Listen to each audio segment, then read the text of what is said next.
Depot senjata pasukan elit Radwan Hizbullah jadi target serangan udara Israel. Militer IDF memperingatkan akan adanya serangan udara lebih banyak lagi yang menghantam Lebanon.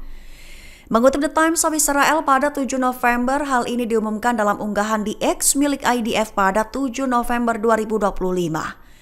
Perlu diketahui serangan udara Israel ke depot senjata pasukan elit dilakukan pada Kamis 6 November sore waktu setempat. Gelombang serangan udara Israel itu menghantam infrastruktur dan depot senjata, menegaskan bahwa mereka akan meningkatkan serangan kecuali elit Radwan Hizbullah dilucuti. Terkini serangan tersebut dikutuk oleh pemerintah nasional Lebanon. Namun seorang pejabat IDF memperingatkan bahwa serangan tersebut hanya pratinjau dari apa yang akan terjadi jika Hizbullah yang didukung Iran tidak sepenuhnya dilucuti oleh militer Lebanon.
Download Tribun X sekarang, menghadirkan lokal menjadi Indonesia.